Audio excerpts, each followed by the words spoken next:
আসসালামু আলাইকুম। আমার নাম মোহাম্মদ অপু হাওলাদার। আমি গত শুক্রবারে প্রোগ্রামে গেছিলাম ১ নং ওয়ার্ডে। ওই জায়গা থেকে প্রোগ্রাম দিয়া আমি আসছি। আবার গত ২৫ তারিখ আমি দুমকি গেছিলাম। দুমকি দিয়ে আসার সময় আমার সাথে ১ লাখ টাকা ছিল। আমার দাদি আমারে জায়গা বেচছে, ওই জায়গা থেকে নিয়ে আসছি। আসার সময় আওয়ামী লীগের কিছু পোলাপান বলতেছে, তুই ওই জায়গায় প্রোগ্রামে গেছো কেন, বিএনপির প্রোগ্রামে। এই বললে মারামারি, টাকা নিয়ে গেছে। মোহাম্মদ ইব্রাহিম, আরিফ, আদম, তারপর জসিম, মাইনুল, এই ইসুফ, ইয়া রাহ ইসুফ। মাইনুল কি এই এলাকার? জি। এমনি দেখলে চিনবা মাইনুল রে? জি। আচ্ছা। ইব্রাহিম তো আছে, সবচাইতে ইব্রাহিমই বেশি। ইব্রাহিম বেশি। হ্যাঁ, আমি আসছি রাস্তায় আমার কলার ধরে টানে নিয়ে গেছে, নিয়ে চর থাপ্পড় ঘুষি কিল লাথি বলে রাস্তায় উঠলে কোপাইবে, মারবে, রাস্তায় উঠে দেবে না কোনো সময়, সব ধরে খুন করে ফেলাইবে।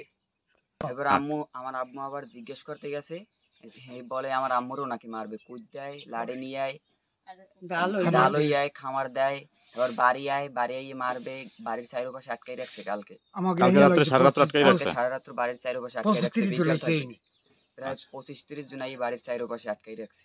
আমাকে বাইরে যেতে না। কোনো মামলা হয়েছে? মামলা হয়েছে। তাদেরকে আসামি ধরছে? কোনো আসামি ধরতে পারে নাই, আসামি সব পলাতক। আচ্ছা, ঠিক আছে। দুলাল ওই রাস্তা দিয়ে আসর রক্ত মেলা কাটছে, লড়াই গিয়ে হারে ঘরে উঠেছে।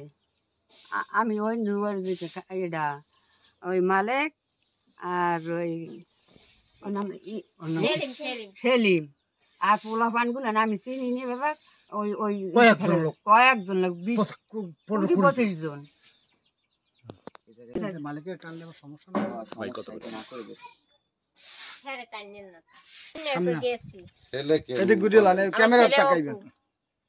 অপু আমার ছেলে, আমি এবার ডাকছি কিনে গেছি কি আমার ছেলে কি হইলে ওই লেগে আমরা আমার শাশুড়ি আর আমি গেছি।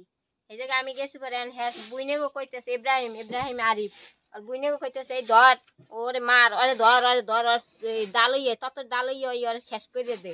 এই কইতেছে আমি তো আইতেছি দোকানের ওই জায়গা পর্যন্ত আইছি। হেই নেব 20-25 জন আরো বেশি চেতাচেতি করতে আছে। এবং আরিফ আর আমি তো এই সংসার ঘর উঠে দেশটাইছি বন্ধ আছে 17 বছর আগে ঘর উঠেছি। সরকার 95 ঘর উঠেছি। এবার তারা উঠাইতে দেয় না ভালোভাবে না? 95 এরা সবাই আওয়ামী লীগের লোক। আওয়ামী লীগ সেদিন কি করছে আর কি?